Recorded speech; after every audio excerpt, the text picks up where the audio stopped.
जय राम कृष्ण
रूप पावता लोचनी रूप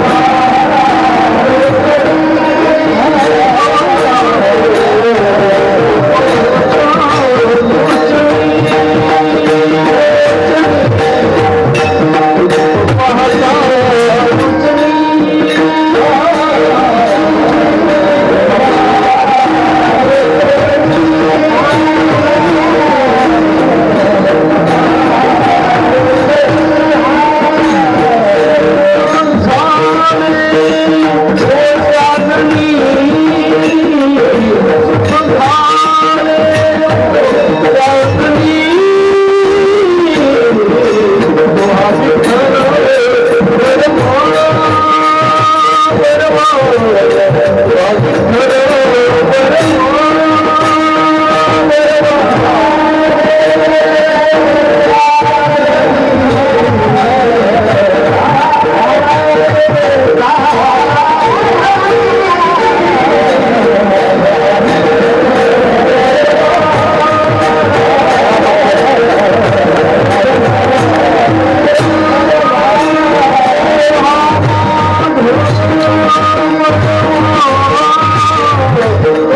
Oh,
लेकुराचे गीत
कुराचे हित वाहे माऊलीचे चित्त ऐसी कळवळ्याची जाती करीला भावीन प्रीती पांडुरंगा करू प्रथम दुसरे चरण संतांची त्यांच्या कृपादाने कथेचा विस्तारो बाबाजी सद्गुरु दास तुका प्रथम मन करू शंकराची या सुता चरणावरी ठेवणी माता साष्टांगी आता दंडवत आता नमो साधू सज्जन अखंड हृदयी हरीचे ध्यान विठ्ठल नाम उच्चारिती जन त्या माझे नमन दंडवत आता नमो रंग भूमिका कीर्तनी उभी होती लोका टाळ मृदंग श्रोते देखा त्या माझी नमन दंडवत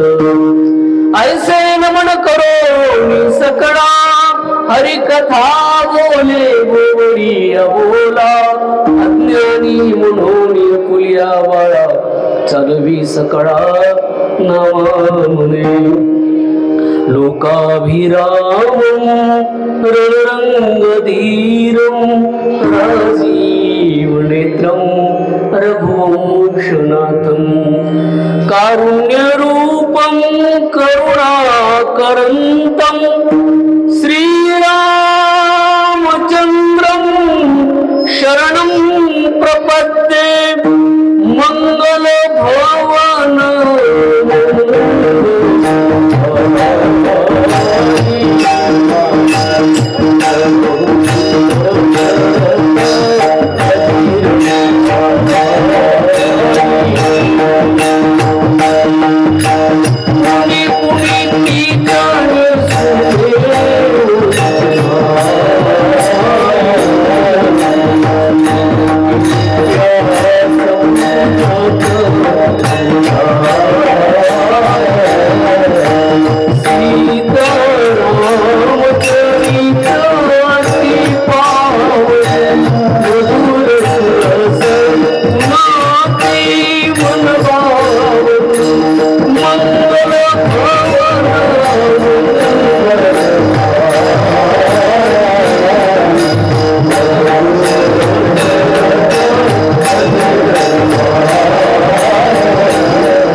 स्मरण होय सगळं विद्येचे अधिकरण तेची वंदू श्री चरण श्री गुरूंचे ते नमस्कार होणी आता ओम नमो ज्ञानेश्वरा ओम नमो ज्ञानेश्वरा करुणा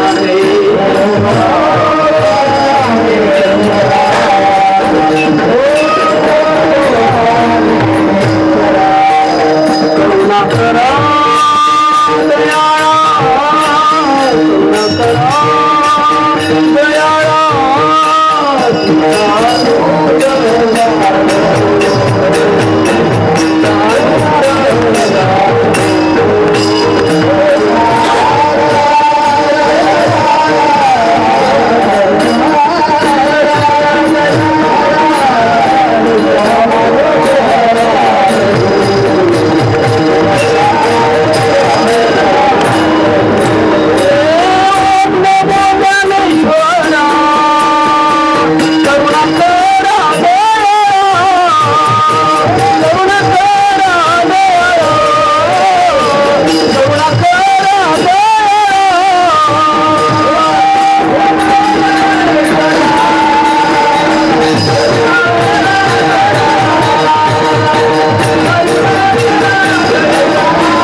तुमचा अनुग्रह धलो पावन झालो चराचरी एका जनार्दनी तुमचा दास त्याची आस पुरवावी तुमचा अनुग्रह लाधलो पावन झालो चराचरी भगवंताच्या कृपेने आज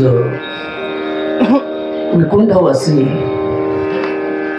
गंगा भागीरथी राधाबाई देवराव सानप यांच्या प्रथम पुण्यस्मरणानिमित्त वर्षश्राद्धानिमित्त आज त्यांचे चिरंजीव, त्यांचे नातू, आप्त इष्ट परिवार सर्वांच्या माध्यमातून आणि या भगवान नगर मधील सर्व भाविकजन यांच्या एकत्रित येण्याने या ठिकाणी हा पुण्यस्मरणाचा सोहळा संपन्न होत आहे आणि त्या निमित्ताने भगवंताच्या सेवेसाठी निवडलेला हा अभंग महाराष्ट्र भूषण महान भगवत भक्त आहे, विश्ववंदनीय संत सम्राट संत श्रेष्ठ जगद्गुरु तुकाराम महाराज यांचा असून या अभंगाच्या माध्यमातून जगद्गुरु तुकाराम महाराज आई म्हणजे माऊली, मातोश्री, जननी आणि इकडे साधू संत दोघांचं एक साम्य साधताना दिसतात, एक संबंध साधताना दिसतात आणि दोघांची योग्यता त्या ठिकाणी काय आहे हा मांडण्याचा प्रयत्न केलेला आहे। या जगामध्ये लेकुराचे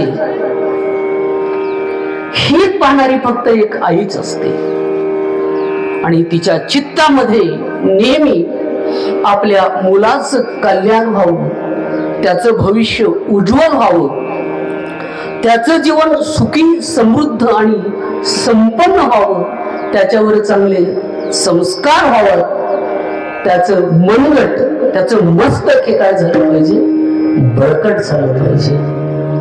आणि यासाठी सातत्याने मुलाच्या हिताच्या व्यतिरिक्त तिच्या अंतःकरणामध्ये दुसरा प्रवाहच नसतो।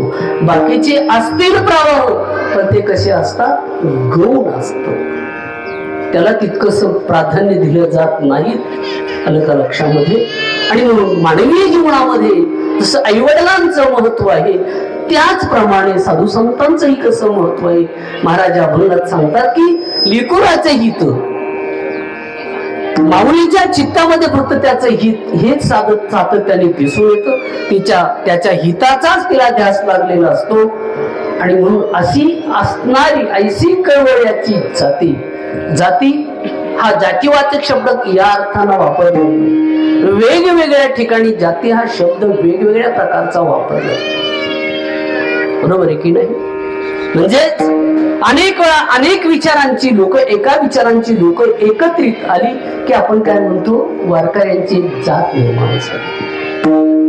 म्हणजे आपण जे समजतो त्या जातीकडे हा प्रकार नाही, तर जो वर्ग आहे साधू संतांचा आणि मातृत्वाचा, या वर्गाचं साम्य आणि संबंध जोडण्याचं काम याच्या माध्यमातून केलेलं आहे। आपल्या पोटामध्ये तर त्याचा 9 महिने भार वाहतेच, पण तो वाहिल्यानंतर देखील पुढच्या आयुष्याच्या वाटेवर त्याचं जे काही सर्व असेल, त्याचं सर्वस्व ही साई, त्याचं सर्व काही शुश्रूषा असेल, सेवा असेल, त्याला घडवत असताना काही अडचणी येत असतील, संकटे येत असतील तरी ते सर्व सहन करण्याचे सामर्थ्य कोणामध्ये असतं, आईमध्ये असतं आणि ते सर्व ती सहन करते त्या ठिकाणी। आणि म्हणून तुकाराम महाराज म्हणतात की इकडे एकीकडे आई आहे एका हाताला आणि एका हाताला कोण आहे, इकडे संत महात्मे आहेत, संतही माऊली आहे, माऊली हे पण संत आहेत आणि या दोघांची जी बैठक आहे, दोघांचं जे कार्य आहे हे मात्र कसं आहे, एकच आहे आणि सर्वात श्रेष्ठ आहे।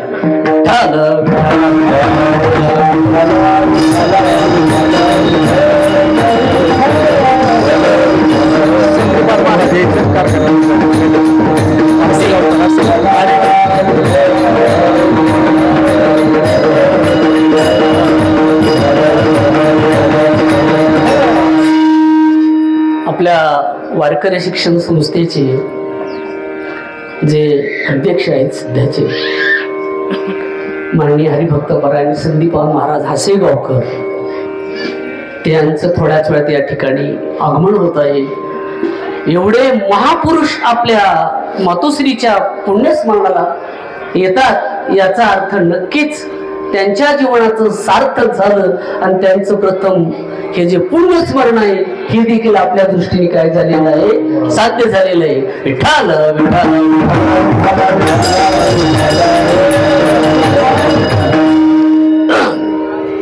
इकडे वैकुंठवासी राधाबाई सानप यांनी भगवा आपल्या वामनभाऊच्या दिंडीमध्ये गुरुजी जवळजवळ 12 वर्ष पायामध्ये चप्पल न घालता, काय सांगतोय कळतंय ना काय ती, पायामध्ये चप्पल न घालता दिंडी बरोबर पायी वारी केली होती. ज्या काळामध्ये वारकरी हा शब्द मला वाटतं आपल्या या ग्रामीण भागामध्ये, दुर्गम भागामध्ये माहिती नव्हता.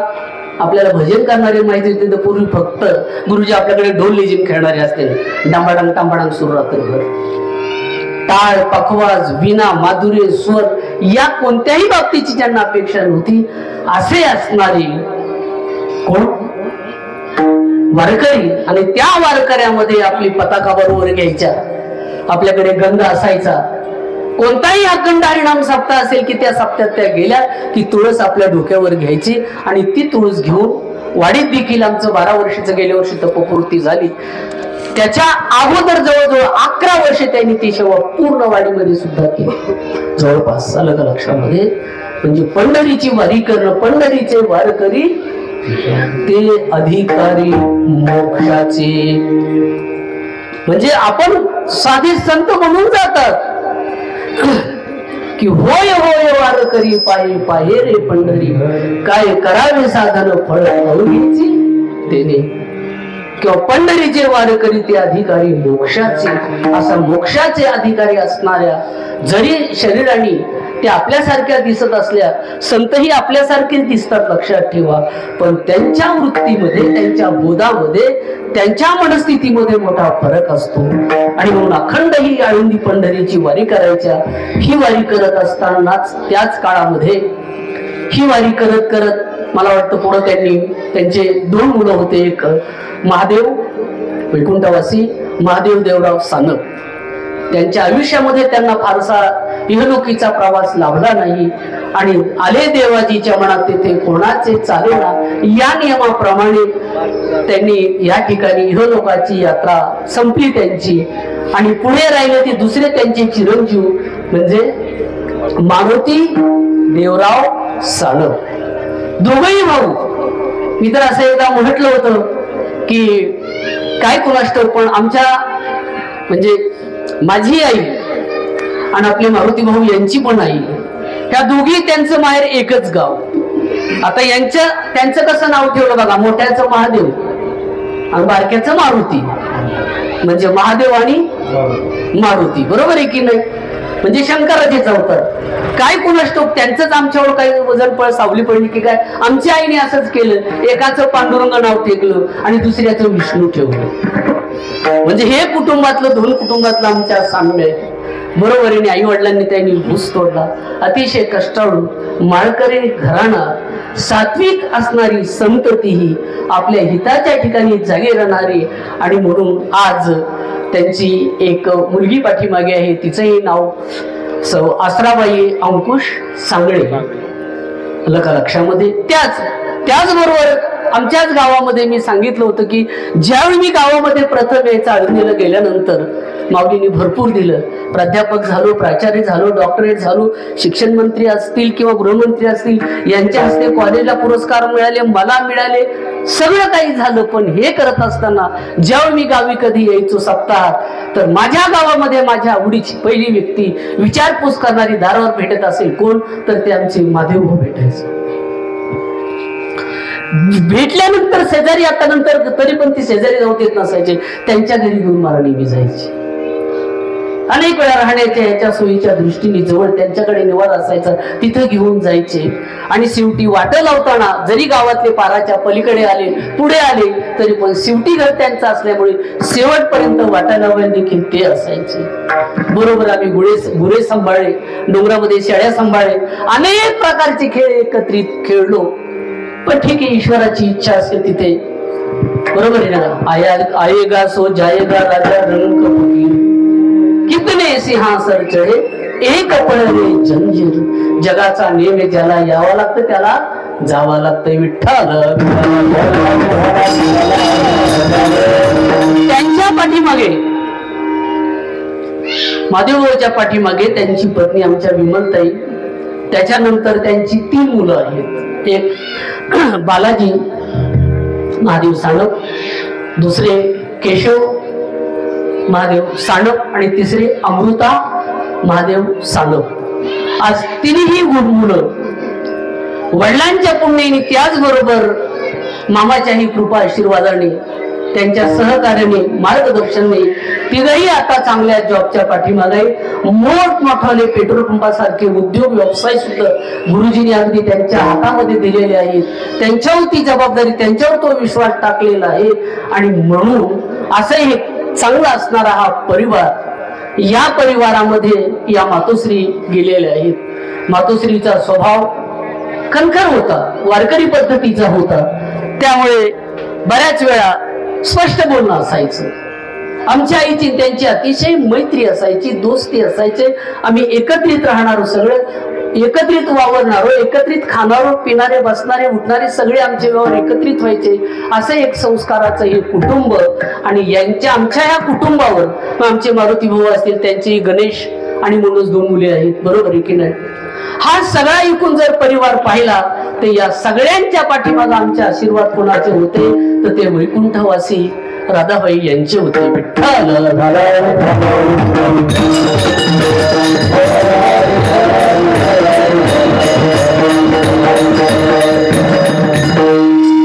आणि असं एक सुसंस्कार संपन्न असणारं कुटुंब आता उच्च विद्या विभूषित सर्व झालेले आहेत.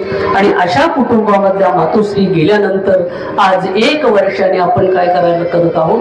पुण्यस्मरण करत आहोत, मनस्मरण करत आहोत. लक्षात ठेवा, जीवाचं फक्त श्राद्ध केलं जातं. का श्राद्ध केलं जातं जीवाचं? याचं कारण मी आणि माझं. जीव हा कसा आहे? स्वार्थी आहे. मी आणि माझं, माझ्या कुटुंबापुरतं, याची टोपी त्याच्या डोक्यात, त्याची टोपी त्याच्या डोक्यात, शेवटी सर्वांच्या टोप्या आपल्या डोक्यात. याचं नाव जीव असं म्हटलं जातं. जीव हा पायापुरतं पाहतो. जीव हा स्वार्थी असल्यामुळे जीवाचं केलं तर काय केलं जातं? फक्त श्राद्ध केलं जातं. लक्षात ठेवा. नाही तर बऱ्याच वेळा आयुष्याच्या वाटेवर आपली मुलं आपल्यासाठी भरपूर, आपले आई वडील आपल्यासाठी, आपल्या मुलांसाठी कमवून ठेवतात. गाडी, बंगला, बॅलन्स, शेती वगैरे सर्व. परंतु ती मुलं भेटल्यानंतर विचारतात, गुरुजी आमच्या वडिलांचं वर्ष श्राद्ध करायचंय, कधी करावं? मी म्हटलं वडील तुझे का माझे? बाप तुझा का माझा? तो म्हटला बाप माझाच आहे. आणि मग तू लक्षात ठेव ना, अरे ज्याने तुझ्यासाठी एवढं कमवून ठेवलं त्याचं नाव सुद्धा तुझ्या लक्षात राहत नाही. तू सकाळी लागला संध्याकाळपर्यंत उतरत नाही. कशी तुला बापाची आठवण राहायची? आणि मग तू विचारतो वडिलाचं वर्ष श्राद्ध कसं घालायचं? म्हणून आपल्या गुरुजी भारतीय संस्कृतीमध्ये एक महत्वाचं असं करून ठेवलंय की ज्यांच्या तिथी लक्षात नसतील त्या सर्वांचं वर्ष श्राद्ध कधी घालायचं? सार्वपित्री अमावस्याला. मला सांगा, तिथं तुम्ही घास टाकला त्या दिवशी पात्र्यावर समजा चुकून, आणि तिथं 2-3 कोल्हापूरचे पैलवान असले जरा 8-10, आणि त्यांनी तुमच्या बापाला घासांनी दिले, काढलं बाजून, घेतला घास, टाकला, खाल्ला, बाप इथंही उपाशी मेला आणि तिथंही उपाशी मरेला. म्हणून जीवाचं केलं तर श्राद्ध केलं जातं. आठवण लक्षात राहिली, तिथी लक्षात राहिली. जर वडील लक्षात असतील, आई वडील होते आपल्याला म्हणून, तर विठ्ठल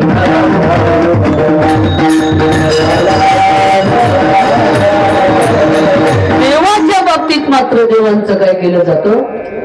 जयंती साजरी केली जाते. लक्षात ठेवा, काय केलं जातं? जयंती साजरी. याचं कारण असं आहे की तो परित्राणाय साधूनां विनाशाय दुष्कृतां धर्म संस्थापनार्थाय संभवामि युगे युगे यदा यदा धर्मस्य ग्लानिर्भवति भारत अभ्युत्थानं धर्मस्य तदात्मानं सृजाम्यहम्.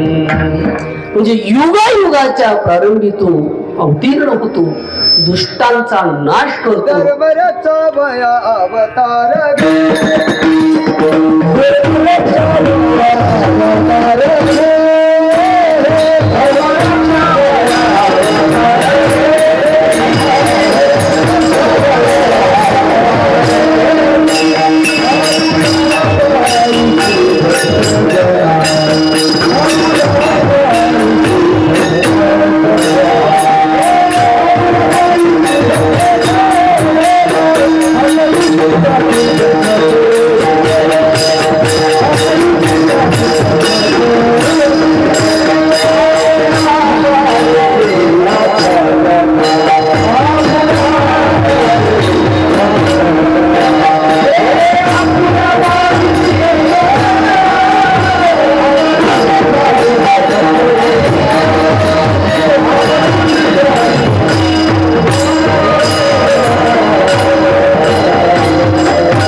घेशी आपुल्या पाळीसी भक्त जन. धर्माचं रक्षण करण्यासाठी तो अवतार घेत असतो.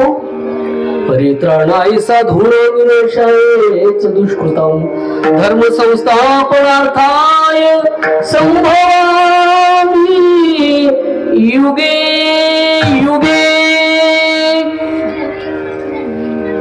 म्हणजे यासाठी धर्माचे पालन करणे पाखंड खंडन हेच आम्हा करणे काम बीज वाढवावया. त्यासाठी ते आलेले असल्यामुळे संत महात्मे या विचाराने आलेले असल्यामुळे धर्म रक्षावया अवतार घेशी. उपकारासाठी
साठी आले घर ज्या वैकुंठी. मुळात ते यासाठी चालले असेल लक्षात ठेवा. अवघी वैकुंठवासी आले याच कारणासी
आम्ही वैकुंठवासी आलो याची कारणासी बोलिले जे ऋषी साच भावे वर्तया.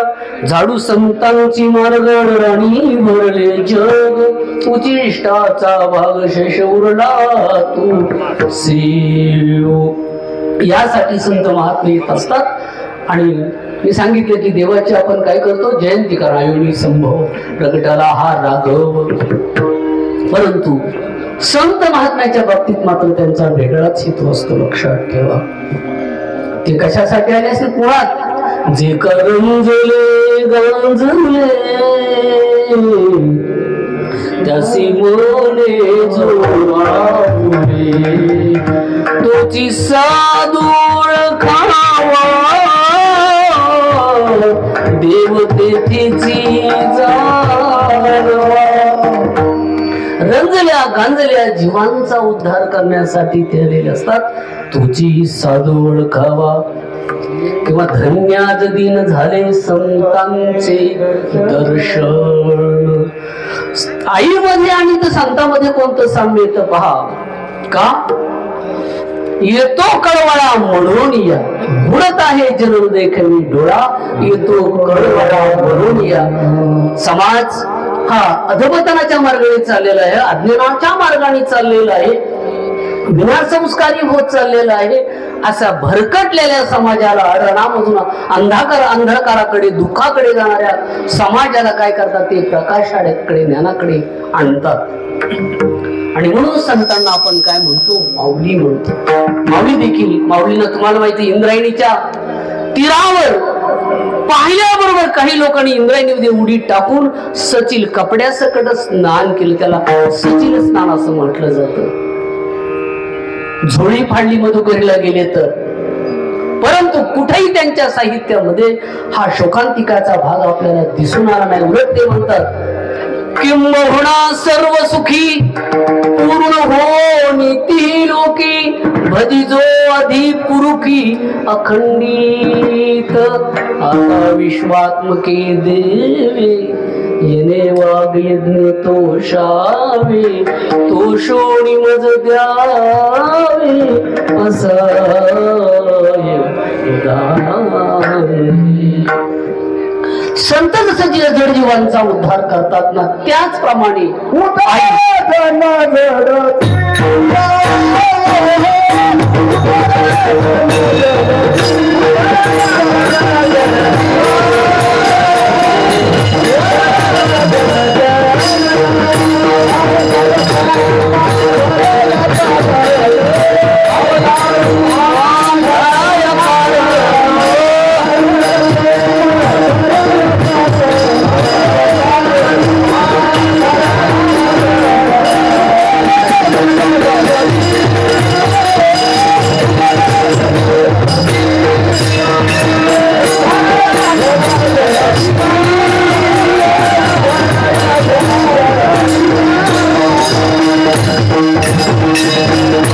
संतांच्या बाबतीमध्ये पुण्यतिथी का केली जाते हा महत्वाचा माझा प्रश्न सुचलेला होता. पहा देवाची जयंती का करतो मी तुम्हाला सांगितलं. त्याच्याकडे कर्तृ अकर्तृ अन्यथा कर्तृ शक्ती आहे. तो काहीही करू शकतो अलग लक्षामध्ये, बरोबर आहे की नाही. पण संतांच्या बाबतीमध्ये मात्र असं आहे की जे आपल्या जीवनामध्ये आयुष्यभर पुण्यकर्म करतात, दानधर्म करतात, लोकांना मदत करतात, लोकांची सेवा करतात लक्षामध्ये, आणि मग जे जे असे संस्कारी असतील दुसऱ्यांना संस्कार देत असतील, हे संस्कृती संवर्धनाचं काम जे करत असतील, कारण म्हणतात की खरंच ते संत लक्षामध्ये. कशा अर्थाने की आपल्या जीवनामध्ये पुण्याचा संचय करतात. गीता भागवत ज्ञानेश्वरी गाथा पारायण जप नामस्मरण दिंडी पताका भजन कीर्तन हे सगळं करून दानधर्म करून आपल्या जीवनामध्ये पुण्याचा संचय करतात. आणि ज्यांनी आपल्या जीवनामध्ये पुण्याचा संचय केला तो पुण्यात्मा ज्या तिथीला देह सोडतो त्याला काय म्हणतात पुण्यतिथी. का पुण्यवंत व्हावे घेता सज्जनांची नावे, आणि म्हणून त्यांची आपण काय करत असतो पुण्यतिथी करत असतो.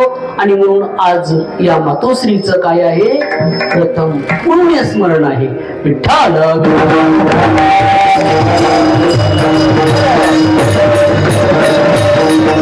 जर तुम्ही जगाच्या बाबतीमध्ये विचार केला तर तुमच्या लक्षात येईल की बरीच मुलं आणि आई वडील एकोमेकाला बोलत नाहीत. लक्षामध्ये बरेच आई वडील आणि मुलं एकोमेकाला बोलत नाहीत. बरीच नवरा आणि बायको देखील एकोमेकाला बोलत नाहीत. लक्षामध्ये अशा काळामध्ये या वर्ष श्राद्धाच्या निमित्ताने असेल किंवा काही वेळा दशक्रियेच्या निमित्ताने प्रवचन करतो आपण, कीर्तन करतो. याचं कारण ही संस्कृती, हा मानव देह आपण कशासाठी आलेलो आहोत, कुठपासून आपण आलेलो आहोत, आपल्याला परत कुठं जायचे आहे, जीवात्मा कशासाठी आलेला आहे. तैसे हरपले आपण पे पावे ते संता ते पाहता दिवसावे मनोनी वानावे ऐकावे तीच सदा. म्हणजे संतांच्या जीवनाची आपण तुलना करून त्यांच्यापासून आपण संस्कार घ्यायचे. आणि म्हणून अशा मातोश्री आपल्या जाताना रस्त्यानं आपल्या पाठीमागे एक संस्काराचा वारसा आणि वाटचाल करून ठेवत असतात आणि मग त्यांच्या आशीर्वादाने आपण पुढे जात असतो. असं म्हणू नका कोणी की मी माझ्या प्रयत्नांनी पुढे गेलो, कधीच नाही. तुकाराम म्हणतात की राखावी बहुतांची अंतरे, भाग्य येते तदनंतरे.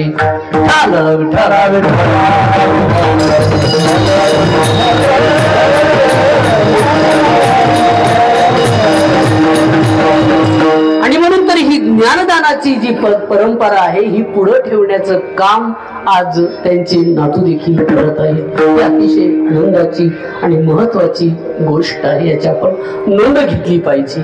आई कुणाला म्हणतात? कारण देव आपल्याला प्रत्येक वेळी भेटत नाही गुरुजी, प्रत्येक ठिकाणी देव प्रत्येकाला देव भेटत नाही, लक्षात ठेवा. मग देवाने आपली सोय करण्यासाठी काय केले की आपल्याला आई दिली की जी तुम्हाला नेहमी भेटेल. लक्षात ठेवा, आ म्हणजे आत्मा, ई म्हणजे ईश्वर, ईश्वराचं दुसरं रूप म्हणजेच कोण? आपली आई. विठ्ठल.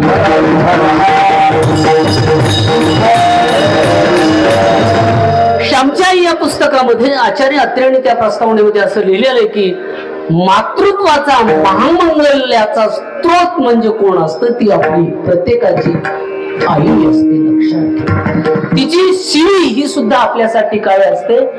ओवी असते. ज्यावेळी एखादी आई उन्हाळ्याच्या दिवसामध्ये दुपारी 12च्या नंतर कडक ऊन पडलेलं असताना मुलाला सांगते आपल्या, अरे तू आत ये बाळा, तू आत ये, सावलीला ये. तो म्हणतो आई बाकीचे मुलं खेळतात ना. ती म्हणते त्यांना खेळू देऊ ना, पण तू आत येऊन इकडे सावलीला मर. काय म्हणती? मर. मर हा शब्द काय आहे? शिवी. एक लक्षात ठेवा, पण ती शिवी आईने दिलेली मुळे का? कारण उन्हात लवकर मरण का सावलीला हा लवकर मरलो? उन्हात लवकर मरण साधी गोष्ट आहे ना, सगळ्यांना कळतं आपलं. पण सावलीला का बोलवती? त्या बोलण्याच्या रागापाठीमध्ये सुद्धा त्या शिवीमध्ये तिची काय असती? ओवी असती.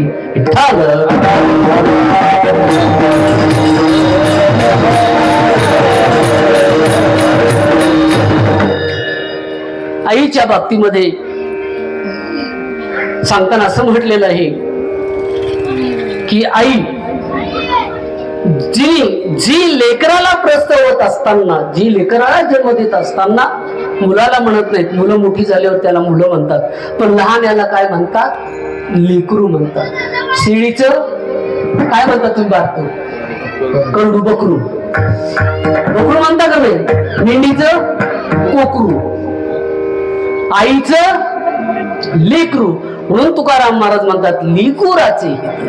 जे लहान आहे, ज्याला कळत नाही, जे पूर्णपणे आईवरच अवलंबून.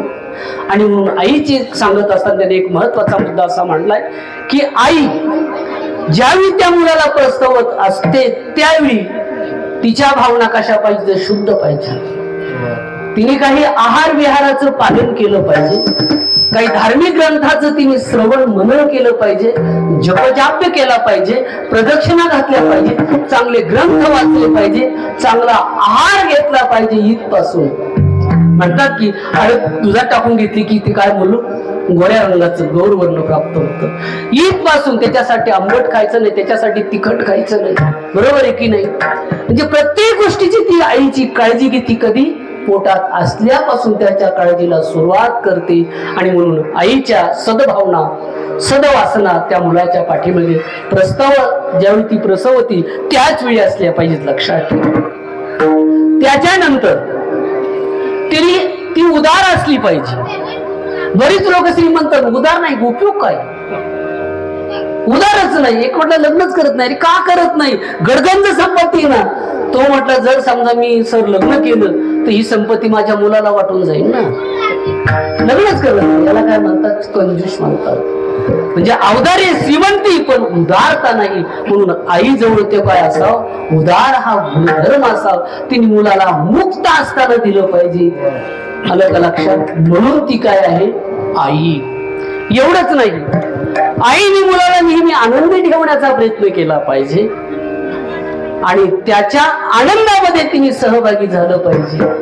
जरी लहान असला, त्याला बोलता येत नसलं तरी आई त्याच्या बरोबर तोत्र बोलते, त्याच्याशी खेळते, त्याच्याशी आजोबा घोडा खेळतात. आजोबा काय होतं त्या पुढे लक्षातच असलं तरी पण आजोबा मुलाच्या पुढे काय होतो, घोडा होतो. लक्षात आलं का? तसं आईने त्याच्या आनंदामध्ये सहभागी झालं पाहिजे, त्याला आनंद दिला पाहिजे आणि त्याला आनंद देऊन त्याला आईने आशीर्वाद दिला पाहिजे. आलं का लक्षामध्ये?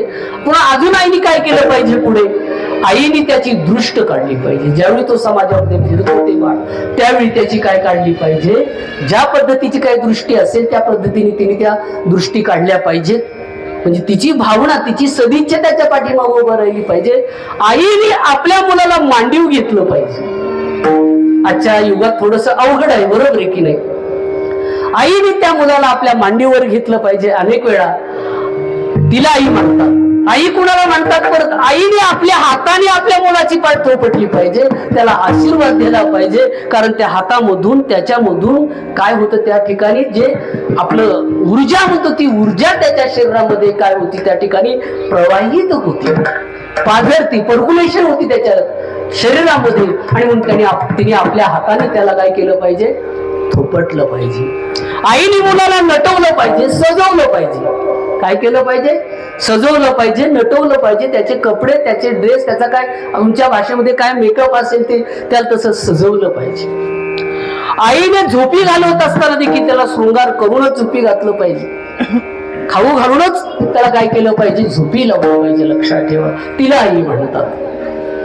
आईने काय केलं पाहिजे? तर त्याची दृष्ट का काढायची? त्याच्या पाठीमागची जी अनिष्ट आहे ती जावा म्हणून त्याची दृष्ट काढायची असते. आईने त्याला आशीर्वाद दिला पाहिजे. आईने त्याचं कौतुक केलं पाहिजे. बऱ्याच वेळा आपण आपल्या मुलांचं कौतुक करत नाही. काही झालं की त्याला नाराज करतो, आपण त्याला नर्वस करतो आणि त्याचा परिणाम काही वेळा तो त्या नर्वसच्या अवस्थेमध्ये निघून जातो. लक्षात ठेवा, आपल्या मुलाचं आपण कौतुक केलं पाहिजे. काय केलं पाहिजे? त्याचा कौतुकाचा सोहळा केला पाहिजे, त्याला प्रोत्साहन दिलं पाहिजे, त्याला प्रेरणा दिलं पाहिजे. तिला आई म्हणतात. आलं का लक्षामध्ये? एवढंच ना, आईने त्याला वाढवलं पाहिजे, चांगले संस्कार दिले पाहिजेत, चांगल्यांची संगती कशी होईल याचा प्रयत्न केला पाहिजे. तिला देखील आई म्हणतात. आणि पुढचा एक महत्वाचा मुद्दा असा आहे की ज्यावेळी आई त्याला झोपवते ना, त्यावेळी तिने छान छान संस्कार संपन्न असणाऱ्या गोष्टी किंवा अंगाई गीत तिथं गायली पाहिजे. तिला आई म्हणतात. आता शेवटचा मी डायरेक्ट 15वा मुद्दा सांगतोय तुम्हाला. आई अजून कुणाला म्हणायचं की जी आपल्या स्तनामधलं अमृतासारखं असणारं दूध आपल्या मुलाला पाजवते, तिला आई म्हणतात. म्हणजे दुसरा अर्थ असा होता, आईने आपल्या मुलाला आपलं दूध अमृतासारखं पाजलं पाहिजे आणि मग तिला आई म्हणतात. विठ्ठल विठ्ठल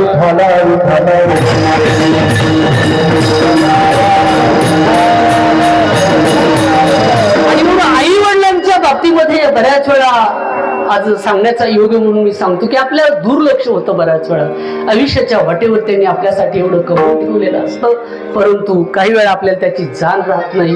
काही वेळा आपल्या कार्यामध्ये आपण गुंतलेलो असतो, त्यामुळे पण त्यांच्याकडे दुर्लक्ष होतं.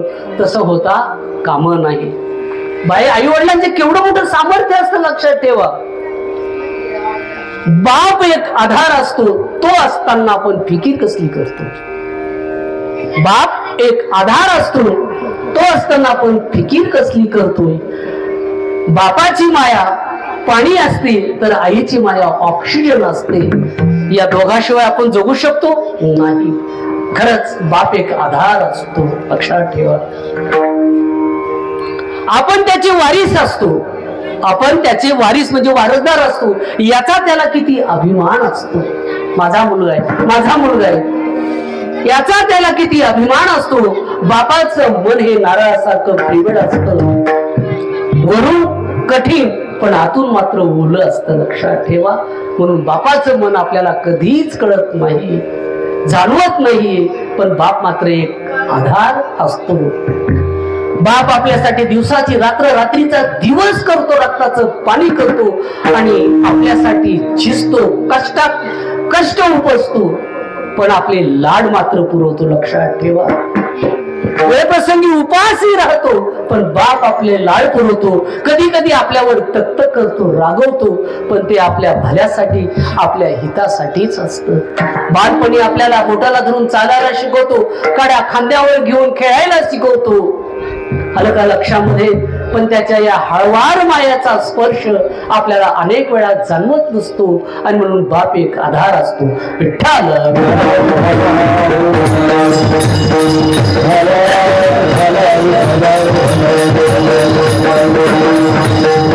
एक सुंदर भाव तो सांगतो मी तुम्हाला.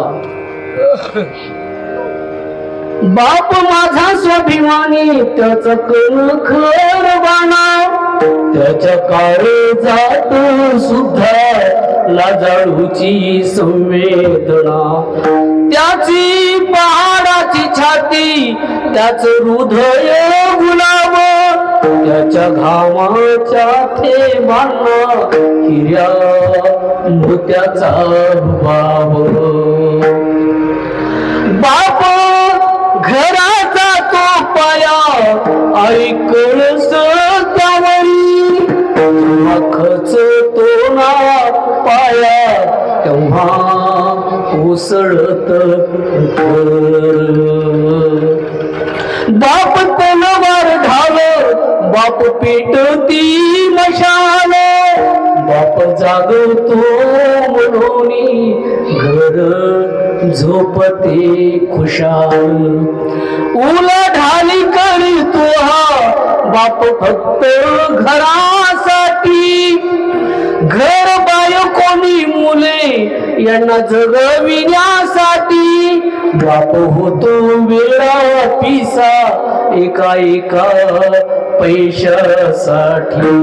बाप म्हणजे जमुकी वाल्या कोळ्याची जमात, ज्याच्या पापामध्ये नाही कोणी वाटेकरी होतो.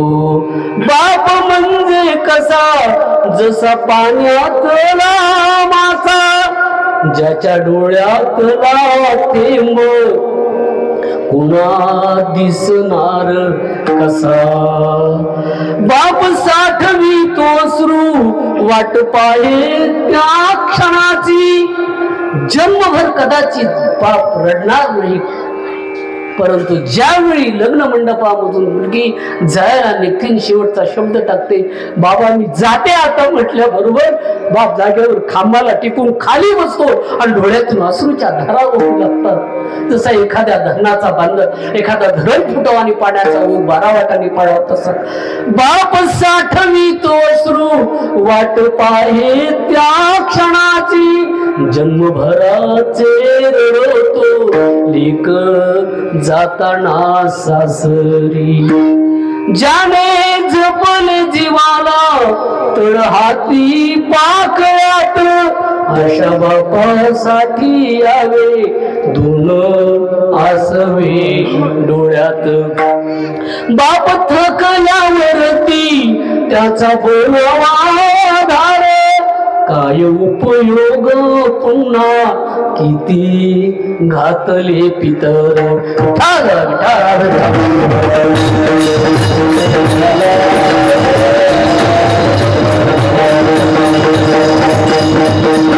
अजून आपल्या शेतकरी बापांची काय अवस्था आहे. उर मोरी माया त्याची काळ्या मेघावानी, दाखवी न कधी कुणा डोळ्यातल पाणी. जिजू जिजू संसाराचा गाडा हाकला रे, ओटामध्ये आसू जरी गणा वाकला. घडीवर तू थांब जरा ऐक त्याची धापर, लय अवघड आहे गया बापर, गया बापर, लय अवघड आहे गड्या गया बापर, गया बापर. मुकी मुकी माया त्याची मुकी घाल मेल, लेकरांच्या पायी उभा जन्म धरेल. मुकी मुकी माया त्याची मुकी घाल मेल, लेकरांच्या पायी उभा जन्म धरेल. आधाराचा वड जणू वाकले आभाळ, त्याच्या विणा पाचोळा जिन रानुमाळ जिन रानुमाळ घडीवर तू थांब जरा ऐक त्याची धाकर अवघड आहे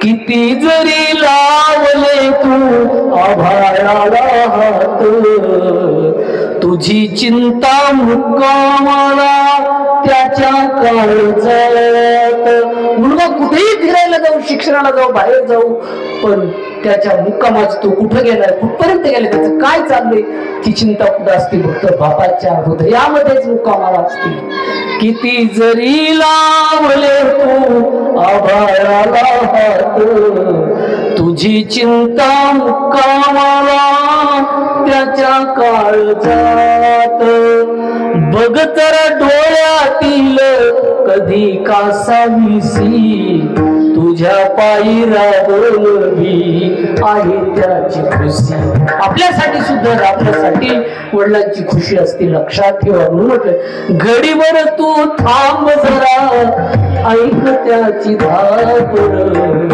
लय अवघड हाय गड्या उंगाया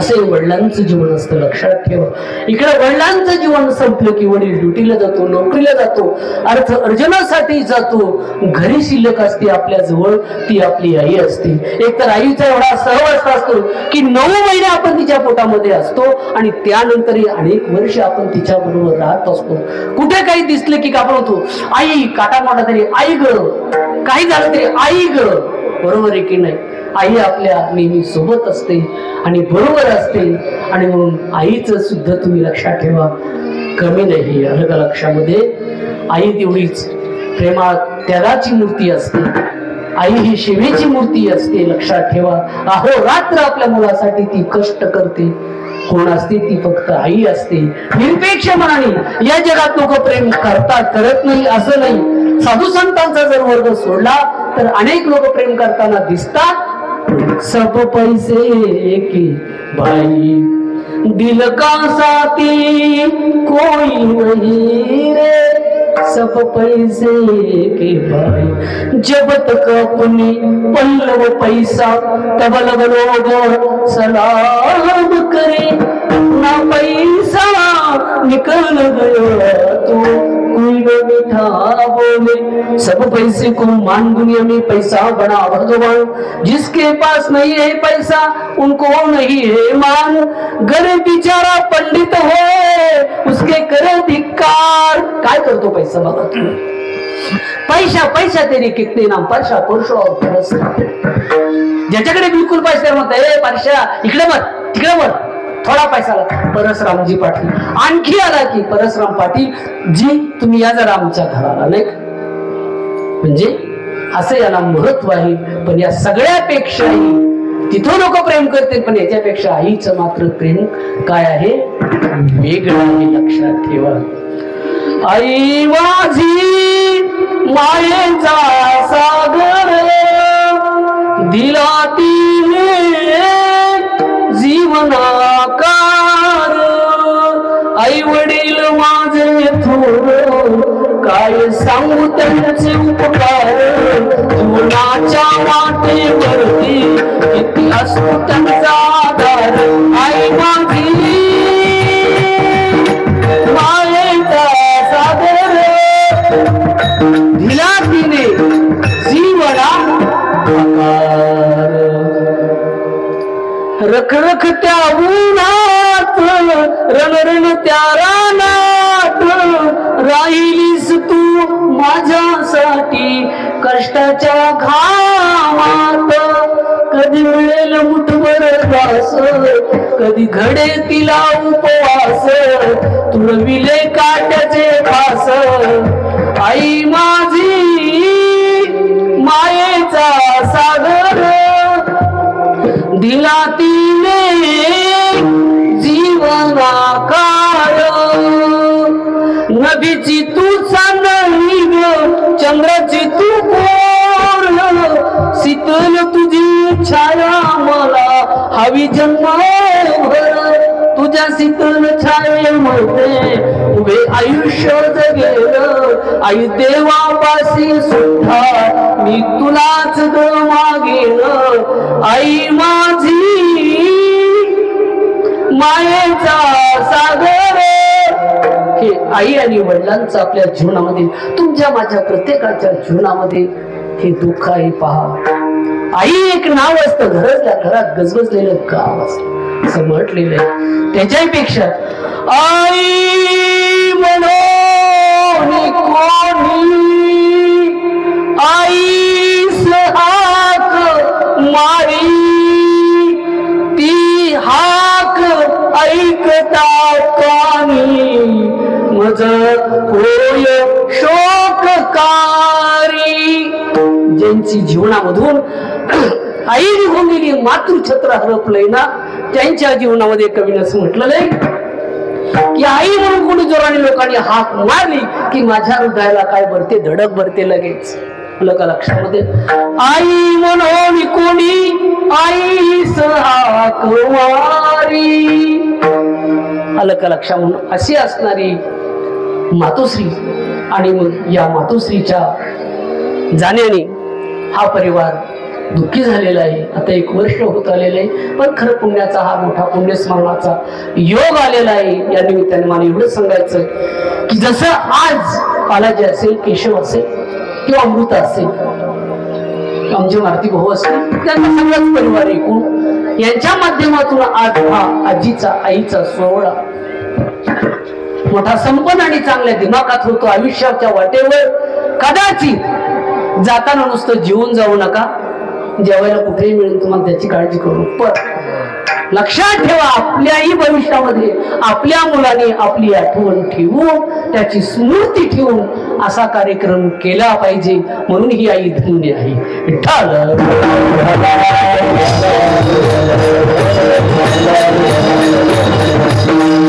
आणि म्हणून इकडे आई आणि तिकडे संत महात्मे. लक्षात ठेवा, ज्ञानाबाई माझी अनाथाची माय किंवा ज्ञानराज माझी यांची माऊली. माऊली मध्ये जगाच्या पाठीवर एकाच पुरुषाला आई म्हटले गेले. ते कोण आहेत? तर ते संत आहेत.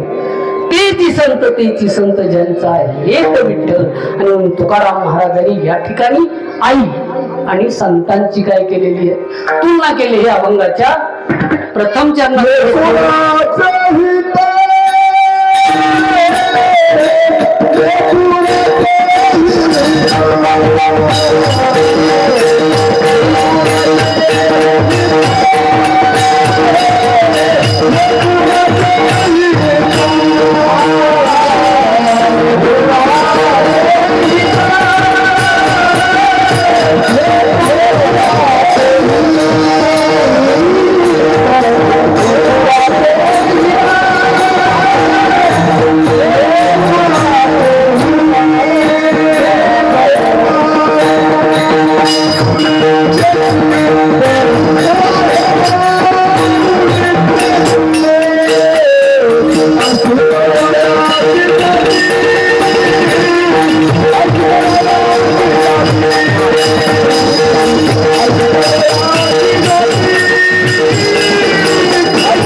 लेकराचे हित, तिच्या चित्तामध्ये तिचा ध्यास आणि श्वास हे फक्त काय असतं? लेकरू असतं. लेकराचे हित वाहे माऊलीचे चित्त. वाहने म्हणजे अखंड प्रवाहित होणे. आपण नदीचे काय म्हणतो, जी धार कधी म्हणतो, ज्यावेळी अखंड वाहते त्यावेळी. मला सांगा, एखादी नदी कोरडी पडली आणि तुम्ही ठरवलं सगळे ढोग भरून काढायचे, तर आपल्या टँकरच्या टँकर होतो भरेल का लवकर? नाही. त्यासाठी काय व्हायला पाहिजे? चांगले 1-2 पाऊस व्हायला पाहिजे, पाणी यायला पाहिजे नदीला, मग ती काय जाईल? भरली जाईल. लक्षात ठेवा. या ठिकाणी आई हे मुलांचं जीवन भरत असते लक्षात. आणि म्हणून बालकाच्या चित्ती अवघे मातेची व्याप्ती, म्हणजे एकच त्याला ध्यास असतो फक्त लहानपणी आई आई, आणि ते संस्काराने टिकवला पाहिजे. लेकराचे हित, त्याचं हित कशात आहे, कशात नाही. या जगात हित मला वाटतं सांगण्याची गरज नाही, प्रत्येकाला आपलं आपलं हित कळतंय. पण चांगले संस्कार, चांगलं शिक्षण, या ज्या गोष्टी आहेत, आपली संस्कृती, आपली परंपरा, आपल्या घराण्याचा वारसा, आपल्या गावाचा कुलदैवताचा, आपल्या संतांचा वारसा, हे आपण जोपासायचं काम केलं पाहिजे. आणि मुबा हे माऊलीचे तिच्या चित्तामध्ये त्याचं सारखं आठवण असते. आणि मग पुढच्या कडव्यातून सांगतात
लाभावीन प्रीती. काही लाभ नसला तरी ती काय करत राहते, प्रेम करत राहते. एकदा एका कुटुंबामध्ये संसार अतिशय सुखाचा चाललेला असता. संसाराच्या या वटवृक्षावर विहिरीवर काय फुल लवकर लागत नव्हतं, पण काही दिवसांनी लागलं. मुलगा झाला. मुलगा 2-3 महिन्याचा झाला, 2-3 वर्षाचा झाला. आणि झाल्यानंतर एक दिवस मात्र त्या मुलाचे जे वडील होते ते वडील रस्त्यावर टू व्हीलरवर जात असताना, मोटरसायकलवर जात असताना एका गाडीने त्यांना बुडवलं आणि त्या ठिकाणी तो वारला. बाईला वाटलं आयुष्याच्या वाटेवर लोक वाद म्हणून मला चिडत होती, पण 2-4 वर्षांनी एक मुलगा झाला. एक दोन्ही डोळ्यामध्ये हसू आलं होतं, पण त्याच वेळी ते हसू पुसावं लागलं. ते हसू काय राहिले, एका डोळ्यामध्येच राहिले. ठीक आहे, आता मुलासाठी आपण करू. तिने सावरलं स्वतःला. मुलाच्या शिक्षणासाठी त्यांना चांगला MD वगैरे केला, चांगला मोठा झाला, चांगला कॉम्प्युटर सुपरवायझर मोठा करून टाकला एकदम असा. त्याचा इंजिनियर करून टाकला कॉम्प्युटरचा. इंजिनियर झाल्यानंतर काही दिवसांनी मात्र त्याचं लग्न झालं. पुढं आईने सगळं खर्च केलं होतं, घरातलं काय असेल, लोकांची तर मजुरी झालेली, पण त्याचं शिक्षण कमी पडू द्यायचं नाही म्हणून हा मोठा झाला. पुढे त्याचं लग्न जुळून योग आला. त्याला ही सॉफ्टवेअर इंजिनियर कॉम्प्युटरची मुलगी मिळाली. दोघांचा संसार सुखाने सुरू झाला. आणि ज्यावेळी एकत्रित राहायला लागले, काही दिवसांनी आई थकल्यामुळे, झिजल्यामुळे तिला टीबीचा आजार झाला. दिवसभर काही होत नव्हतं, मात्र रात्री ज्याला त्रास व्हायचा, खोकायला यायचं, सारखं खोकायला यायला लागल्यामुळे त्या ठिकाणी आता पर्याय काय, शेवटी बायको एक दिवस म्हटली, हे बघा मास्टर, आपलं किती जीवन सुखाचं असलं, मी दिवसभर काम करते, माझ्या नोंदीवर ताण येतो, आणि इथं आले की तुमची आई रात्रभर खोकत असते. एक तर या घरात ती राहील, नाही तर मी राहील. तिला सांगितलं बाई, तू असं करू नकोस, बघू मी काहीतरी सोय करील. एक दिवस रात्रीच्याला आईला दिवसाचा मुलगा घेतला आणि सांगितलं, आई आपल्याला लांब तीर्थयात्रेला जायचं आहे. आणि तीर्थयात्रेला म्हणतो जंगलातून लांब गेला. संध्याकाळ झाली, रात्री अंधार पडला. आणि तिथं गेल्यानंतर मात्र काय झालं, त्यांनी आईला तिथं सोडलं आणि सांगितलं, आई तू इथं थांब, मी जरा बाजूला जाऊन येतो. आई म्हटली, बाळा, अरे आजपर्यंत तुला मी लहानाचं मोठं केलं, वाढवलं, कोणत्या परिस्थितीतून वाढव तुला माहिती आहे. फक्त जाताना तू एक लक्षात ठेव, तू काय करत आहेस मी तुला ओळखलेले. जाताना फक्त येताना मी झाडाची पानं तुडताना टाकत आली जंगलात. त्या पानाच्या रस्त्याने गेला तर तू तिथं काय राहशील, सुरक्षित जाशील घरी. नाही तर तुला जंगलात ते स्वापद खाल्ल्याशिवाय राहणार नाही. तर आता गावातून वाघ खातात, तिथे जंगलाचं काय घेऊन असते. आईने सोडल्यानंतर देखील हे सांगितलं, म्हणून मोठी भारवाई त्याचे सर्वस्व ही साई. त्याचप्रमाणे संत जडजीवांची काळजी घेतात. हे अभंगाच्या शेवटच्या चरणात तुम्हाला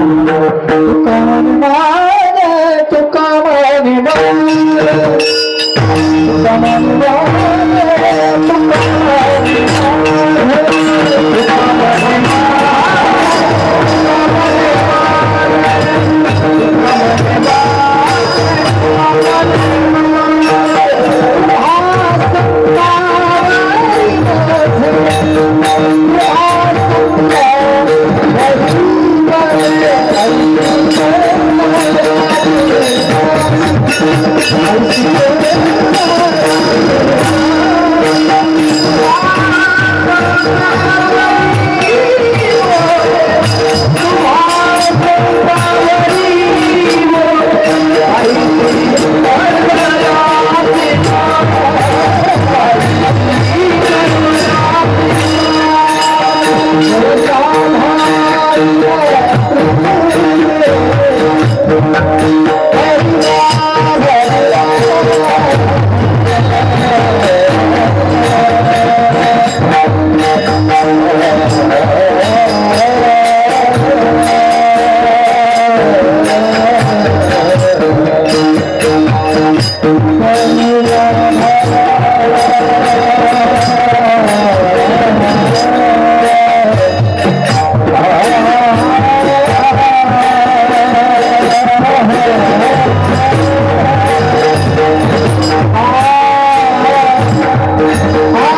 म्हणे माझे तुम्हा संतावरी ओझे.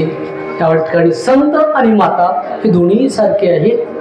मुलाच्या बाबतीत माता आणि संत हे समाजाच्या बाबतीमध्ये, म्हणून दोघांची तुलना साम्य ज्याला म्हणतो. या ठिकाणी सौंदर्य शास्त्रामध्ये जसं एक गुणात्मक सौंदर्य सांगितलेलं आहे आणि एक रूपात्मक सौंदर्य सांगितलेलं आहे, त्यापैकी गुणात्मक सौंदर्याच्या दृष्टीने संत हे सारखे आहेत. आणि म्हणून माता तुकाराम महाराज म्हणतात की जे ज्ञानेश्वर महाराज त्यांच्या अगोदरचे जे संत होऊन गेलेले आहेत, तुका म्हणे माझे तुम्हा संता हे ओझे हे तुम्ही सहन करा.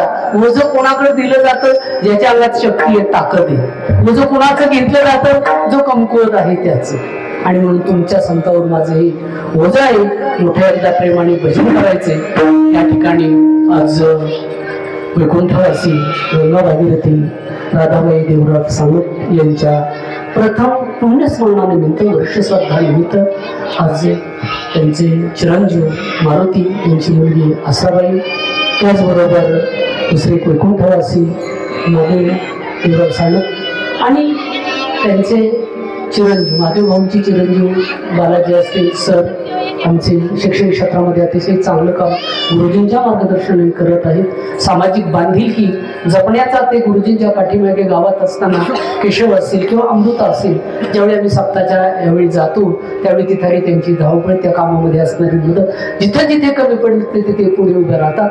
तसंच मारुती भाऊने या ठिकाणी हे आपलं संपूर्ण परिसर तिकडून आलेले सर्व आपल्या या ठिकाणी भगवान नगरमध्ये सर्व इथाली भगवान नगरचे सर्व रहिवासी, सर्व आप्तनिष्ठ, सगळे सोयरे, सर्व भजनी मंडळ, पखवाजांनी अतिशय सुंदर पखवाजा झाला, गायनकारांनी अतिशय गायन सुंदर केलं. आणि म्हणून गुरुजी म्हटले होते एकदा की वाडीचा आपण एवढ्या वर्ष सप्ताह करतो, पण 12 वर्षात 2 टाळकरी आपले स्वतःचे उभे राहिले, अजून पुढे हळूहळू उभे राहतील अशी अपेक्षा आपणही व्यक्त करू. ते नक्कीच राहतील.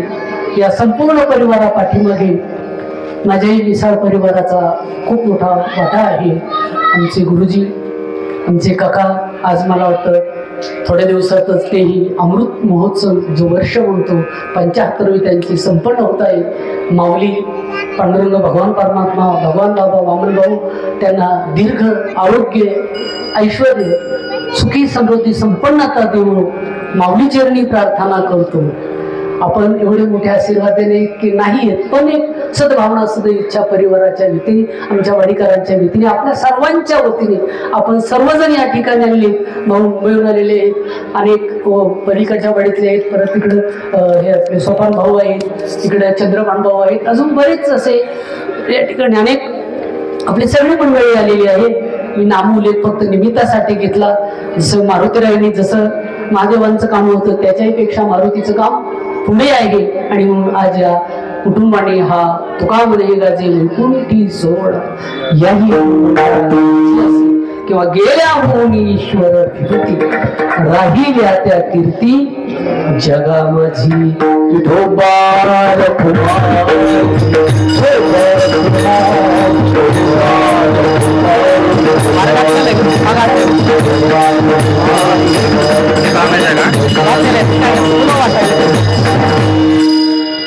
फुलं वाटायला द्या सगळ्यांना. एक अभंग म्हणू आपण आणि मग अभंग म्हटलं की ज्ञानेश्वर माऊली घेऊन कार्यक्रमाचा इथे समारोप करू.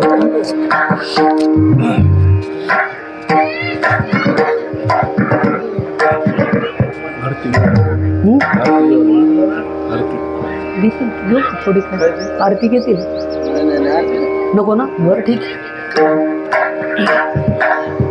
वाटले सर्वांना फुलं तर आपल्याही जीवनामध्ये आपला असा सोहळा झाला पाहिजे. आपल्याही मुलांनी हे केलं पाहिजे. लक्षात ठेवा, याच्यासाठी आपण प्रयत्न केला पाहिजे. संस्कार हे पुढच्या पिढीसाठी गेले पाहिजे, लक्षात ठेवा. आणि त्यासाठी हा खटाक उपाय म्हणून आपण सर्व संत हृदय या ठिकाणी जमलेले आहात. आमची गायक मंडळी पखवाजे अतिशय सुंदर आहेत, अतिशय छान गायन केलं, मलाही खूप आवडलं. बरोबर आहे की नाही?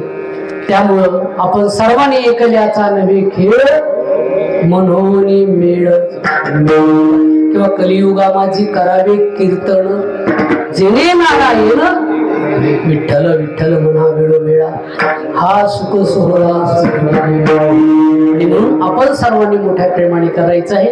अभंग म्हणून शेवटचं कडवं झाल्यानंतर आपण सर्वांकडे फुलं आलेली आहेत का, आपण फुलं उधळायचे.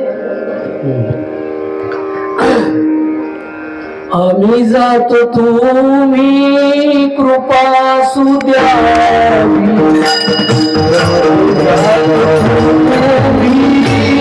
कृपा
ज्ञानेश्वर महाराज की जय, जगद्गुरु तुकाराम महाराज की जय, ज्ञानेश्वर माऊली ज्ञानराज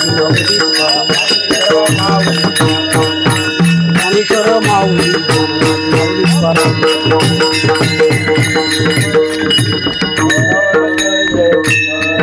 एवढं दादा कशा ते काढून गेलं ते म्हणजे काय होईल त्याला काढून घेते सगळं हो ते काढून घेते इकडे दे इकडे दे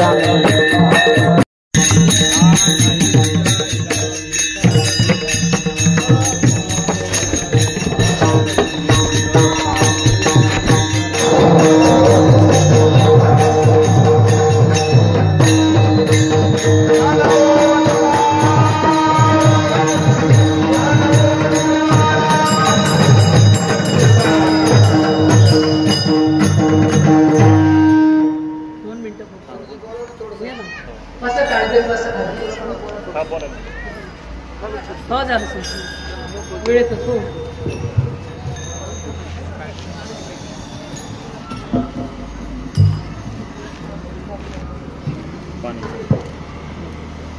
सानप परिवाराचे सर्व नातेवाईक आप्तेष्ट सर्व हितचिंतक सूर्यधारे आपण या ठिकाणी एकत्र आलात आणि या प्रसंगी आमच्या दशावताराचे भूषण नव्या बीड जिल्ह्याचं भूषण म्हणावं लागेल पतंग महाराज शास्त्री यांनी अतिशय सोप्या सरळ भाषेमध्ये तुम्हा सर्वांना या निमित्ताने आईची महत्त्व पटवून सांगितलेली आहे.